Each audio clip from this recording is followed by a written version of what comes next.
मुस्कुराती जिंदगानी चाहिए, कहीं किसी कवि ने लिखा कि मुस्कुराती जिंदगानी चाहिए, काव्य में ऐसी रवानी चाहिए, ये दुनिया भी पूरी हो सकती है, बस एक उसकी मेहरबानी चाहिए, एक उसकी मेहरबानी चाहिए। आज का ये पूरा कवि सम्मेलन अब पारंपरिक रूप से अपनी प्रारंभ होने की अवस्था में है। हमारे साथ जो ये कवि सम्मेलन हो रहा है, हमारे बीच मुंबई से हमारे वरिष्ठ कवि हरीश शर्मा यमदूत जी उपस्थित हैं। मैं चाहता हूं कि आज के कार्यक्रम की अध्यक्षता वो करें और उनसे अनुमति लेते हुए मैं कार्यक्रम प्रारंभ करना चाहता हूं। आइए, प्रेम की बातें हो, माँ की वंदना हुई, प्रेम की बातें, हाथ से ओज सब आपको सुनाया जाएगा। उससे पहले 2-3 बातें मैं आपसे कर देना चाहता हूँ। ये जो पूरा कार्यक्रम है किशोर मणि, कौशल विश्वास और उनकी पूरी टीम के माध्यम से पूरा हो पाया है। और इस स्कूल के जो प्रबंधक हैं, इस विद्यालय के जो प्रबंधक हैं आदरणीय दुबे जी, उनका भी हम विशेष आभार प्रकट करते हैं कि उन्होंने अपना भरोसा हम पे जताया है, किशोर भाई पे जताया, अपने गांव पे जताया और बाहरी लोगों पर विश्वास नहीं किया। इसके लिए मैं चाहता हूँ एक बार दुबे जी के लिए आप लोग तालियां बजाइएगा कि दुबे जी ने एक बहुत बड़ा आयोजन यहाँ करा दिया है और हम उनके ऋणी रहेंगे। इस पूरे कार्यक्रम को जो मीडिया पार्टनर है वो अनसुनी आवाज़ है। आप उसके चैनल को फेसबुक पे सब्सक्राइब कर सकते हैं, फॉलो कर सकते हैं, यूट्यूब पे भी उन्हें सब्सक्राइब कर सकते हैं। इस बीच अतिथि आए हैं, आपका स्वागत है आप सभी लोगों का, जो लोग यहाँ उपस्थित हो रहे हैं। सर बहुत बहुत स्वागत है आपका यहाँ पे। अच्छा, मैं कार्यक्रम प्रारंभ करने की अध्यक्ष महोदय से अनुमति चाहता हूँ। आइए, माहौल थोड़ा सा धूप छट रही है, थोड़ा ठंडापन आ रहा है, इसमें गर्माहट लाई जाए। मैं ओज के एक ऐसे हस्ताक्षर को आपके बीच आमंत्रित करने जा रहा हूँ जो पीलीभीत क्षेत्र से यहाँ आते हैं और इन 4 पंक्तियों के साथ किसी कवि के मैं उनको बुलाता हूँ कि आग इतनी कि समुंदर उबाल के रख दे, आग इतनी कि समुंदर उबाल के रख दे, बात आ जाए तो पर्वत उछाल के रख दे, बात आ जाए तो पर्वत उछाल के रख दे। ऐ मेरे प्यारे देश, ऐ मेरे प्यारे देश, तेरे जख्मों की सौगंध, तू जो दे इजाजत उसे तो कलेजा निकाल के रख दे, कलेजा निकाल के रख दे। इन शब्दों के साथ मैं बुला रहा हूं भाई अंकित चक्रवर्ती को, वो आए और आपकी जोरदार तालियां, वो दूर से चल के हमारे बीच आया, लखनऊ से यहाँ पहुंचा। एक बार तालियां बजाइए भाई अंकित चक्रवर्ती के लिए।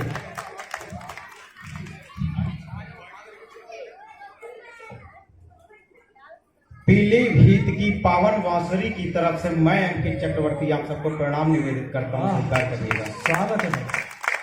4 पंक्तियों से जोड़ता हूँ। हाल ही हम लोग व्यायाम राष्ट्रीय जागरण का सपना लेकर पूरे भारत वर्ष में विचरण करते हैं। आपके सर पर लाल टोपी हो सकती है, दिल में कमल हो सकता है, हाथ तो सबको पता ही है, पंजा सबके ही पास है। आप किसी भी धर्म से हो सकते हैं, लेकिन सबसे पहले आपके लिए मैं एक बात बता दूं, सबसे पहले आप इस देश के निवासी हैं। मैं 4 पंक्तियां पढ़ता हूँ, आप लोग मुझे उस उद्देश्य से सुनिएगा कि मैं इसकी एक देशभक्त की कविता एक देशभक्त होकर सुन रहा हूँ। और सबसे बड़ी बात बता दूं, मुझे कम तालियों में पढ़ने की आदत नहीं रही है।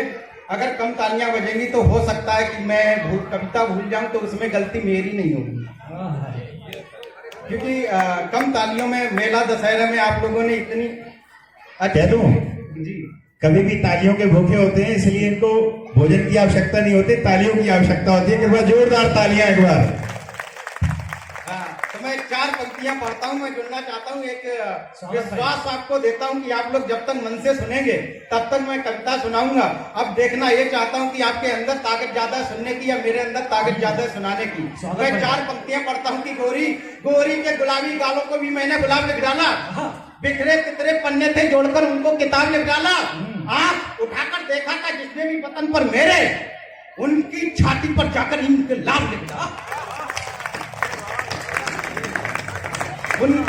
उनकी छाती पर जाकर इनकलाब लिख डाला। 4 पंक्तियों से जुड़ता हूं मैं अपने भारतवर्ष का नक्शा आप सबके दृष्टि पटल पर अंकित करने की कोशिश करता हूं। अगर आपको लगे कि आपके मन मस्तिष्क में भारतवर्ष का नक्शा पहुंच गया है तो मुझ तक पहुंचाइएगा कि हाँ मैं वो नक्शा बनाने में कामयाब रहा हूं। अंबर के बादल करते जिसको सलामी, दक्षिण में सागर तट करता निगरानी, सूरज की पहली किरण होती है सिंदूरी, हमने नापी पृथ्वी से सूरज तक की दूरी, वीरों ने इसे समारा निश्चित चढ़ाकर, युद्धों को जीता हमने शीश कटा धड़ लड़ाकर, यह देश है इसको पावन धाम कहो जी, सब मिलकर मेरे संग जय श्री राम कहो जी। सब सब सब मिलकर मेरे संग जय श्री राम कहो जी। परसों चरण पदकाएं करती जहां सिंहासन, और राम ने भगवा धारा मिट्टी हो गई पावन। भगवा प्रवेश मंदिर की घंटी और जवानी से, भगवा प्रवेश मंदिर की घंटी और जवानी से मेरा हिंदुस्तान बना है गंगा जी के पानी से। मेरा हिंदुस्तान बना है गंगा जी के पानी से। और उस हिंदुस्तान को बनाने के लिए हमारा प्रण क्या है, हमारा और आपका प्रण क्या है कि सुन ले सकल विश्व चेतावनी हमारी, विश्व विजय करने की चढ़िया हमारी। रास रंग राज रंग हमने नहीं पाले, रण रंग राज ढंग से रहते निराले। कटार तलवार में लगी रहती धार, सेना सका कोई बर्छी भाले का बार। सेना सका कोई बर्छी भाले का बार। राम काज हेतु हमने सागर को लांघा, राम ने के पत्थर पर सागर को बांधा।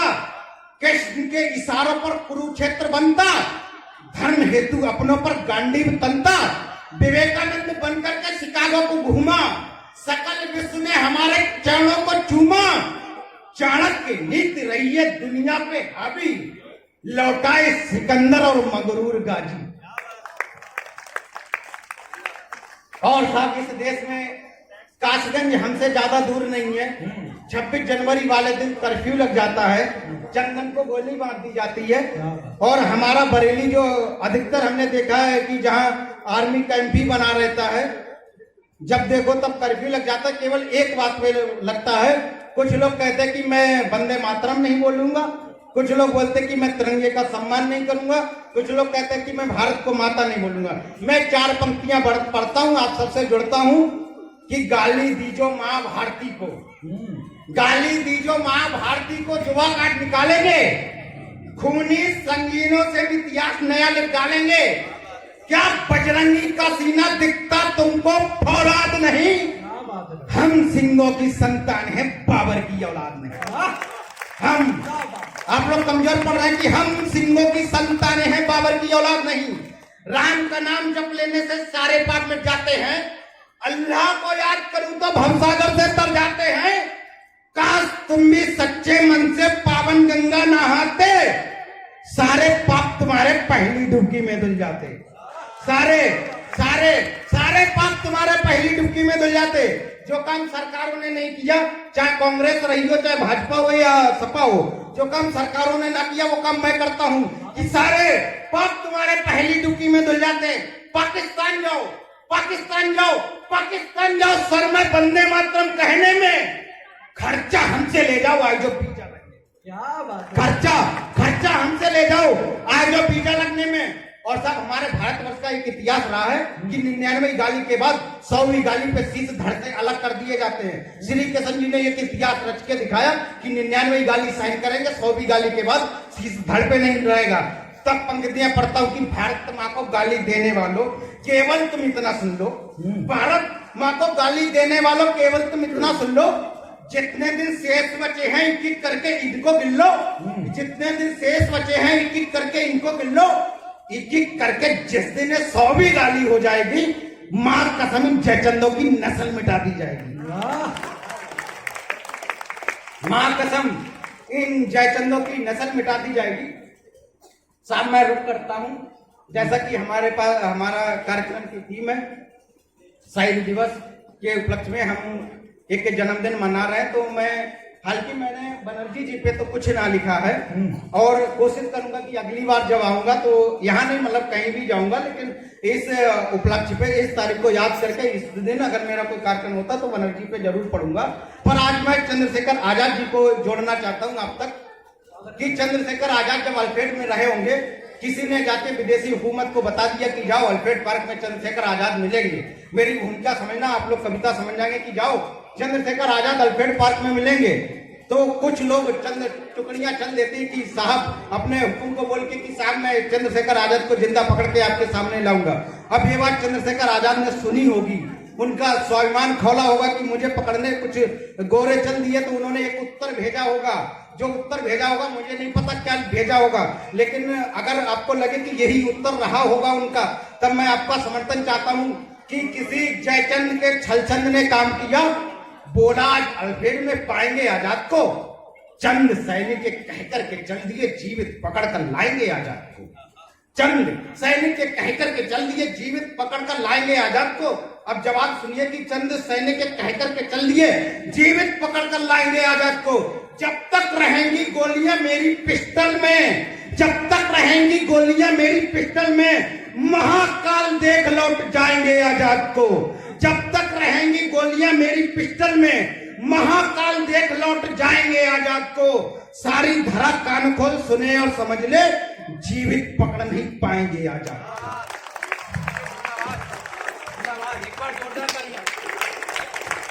सारी धरा कान खोल सुने और समझ ले, जीवित पकड़ नहीं पाएंगे आजाद को। युद्ध वीर अवरोधी सारे दुर्ग तोड़कर धरा पर बार बार अवतार लेते हैं। तन मन धन तजे आजाद सरीके वीर ईश्वर पास जाकर के उपहार लेते हैं। सौर शक्ति साहस से प्रलय की गति रोक, दुश्मनों से घिरने पर हुंकार लेते हैं। गुलामी की जंजीर से आजादी की नींद भली, आजाद कनपटी पे गोली मार लेते हैं। और साथ उनके एक परम मित्र थे भगत सिंह जी। मैं 4 पंक्तियां उनके लिए भी जोड़ता हूं कि सिंह सावकों के दंत गिनने की रीत रही, सिंह सावकों के दंत गिनने की रीत रही। विषैले सर्पों का यहाँ दांत तोड़ना पड़ा, यमुना में कूदकर कालियां निकालकर नाथ को भी निज पद चिन्ह छोड़ना पड़ा। इनकलाब जिंदाबाद शोर थोड़ा जोर किया, सिंह देख शत्रुओं को दम तोड़ना पड़ा। अंग्रेजों से आजादी का बिगुल बजाने हेतु संसद में भगत को बम फोड़ना पड़ा, संसद में भगत को बम फोड़ना पड़ा। क्रांति के लिए खूनी लड़ाई भी लड़नी होगी, संसद में बम तो फोड़ दिया सिंह ने। भरी अदालत में सिंह जब दहाड़ उठा, स्वदेश आजादी और मोड़ दिया सिंह ने। निज प्राण देकर के आजादी को लाना होगा, एक नवल अध्याय जोड़ दिया सिंह ने। वंदे मातरम बोल के फंदे को चूम लिया, गुलामी की जंजीर को तोड़ दिया सिंह ने। और साहब यहाँ महिलाएं अधिकतर विराजमान है, मैं देख रहा हूँ 50-50% का आंकड़ा है। मैं 4 पंक्तियां पढ़ता हूँ कि अपने देश में एक महाभारत का प्रसंग बहुत प्रचलित रहा है कि नारी के केसों को हाथ लगाया गया तो 100 कौरव 5-5 के लोगों 5-5 के हाथ मारे गए। मैं एक छोटी सी भूमिका रखता हूँ, जब नारी के केसों को दुश्मन हाथ लगाएंगे तब तक 5-5 के हाथों 100 मारे जाएंगे। मैं 4 पंक्तियां पढ़ता हूं, मैं कोशिश करता हूं कि आपको अपना सबसेट देने की कोशिश करता हूं कि जब अंतिम समय का युद्ध है, भीमसेन दुशासन से युद्ध लड़ने जा रहे होते, द्रौपदी तिलक लगाने आती हैं। उस समय द्रौपदी तिलक लगाने आई होंगी या क्या करने आई होंगी, महाभारत में कहीं नहीं लिखा है, लेकिन मैंने लिखने की कोशिश की है। आप सबका आशीर्वाद चाहता हूं कि भीमसेन मैं तुमसे युद्ध से पहले मिलने आई हूँ, अपने क्रोध की ज्वाला तुमसे मिलवाने लाई हूँ। मुझे देख तुम जाने ना जाने किस भ्रम में गुम हो। मैं नारी हूं जिसके अपमान के साक्षी तुम हो, मैं नारी हूं जिसके अपमान के साक्षी तुम हो। है भरोसा न्याय दिलेगा मुझे वही पुरुष लड़के, मेरे चीर हरण पर पहला योद्धा जो क्रोध से भड़के। महाबली मेरे अपमान का बदला तुम ले लेना, दुशासन की रक्त धार से ये खुले के धो देना। बोले भीम पांचाली बात नहीं तुम्हारे अपमान की। भीमसेन ने जो बात कही होगी कि बोले भीम पांचाली बात नहीं तुम्हारे अपमान की, यह आन पड़ी है विश्व में स्त्रियों के सम्मान की। जब कोई दुशासन नारी को हाथ लगाएगा, तब कोई भीम अपनी अटल प्रतिज्ञा दोहराएगा। तब कोई भीम अपनी अटल प्रतिज्ञा दोहराएगा। लहरा दी तब गदा भीम ने आसमान थर्राया, कुरकुल दुशासन मौत निकट में घबराया। ललकारा आप पापी देखता हूं कितनी ताकत है, ललकारा आप पापी देखता हूं कितनी ताकत है। नारी का अपमान सहन नहीं करेगा, ये भारत है। नारी का अपमान सहन नहीं करेगा, ये भारत है। भीमसेन ने फिर दुशासन युद्ध भूमि में पछाड़ दिया, पांचाली का केस पकड़ने वाला हाथ उखाड़ दिया। जैसे घसीटा द्रौपदी को वैसे उसको घसीटा है। भीमसेन ने आन साचे जम करके पीटा है। महाबली गदाधर बाहुबली बन बैठा भीषण हाथी, तब फिर चीर दी उसने कुरकुल के दीपक की छाती। क्रोध में बोध भूल गया और जम करके नृत्य हुआ, तब जाकर दुशासन रक्त से द्रौपदी का केस हुआ। वाह जिंदाबाद अंग्रेज, वाह वाह।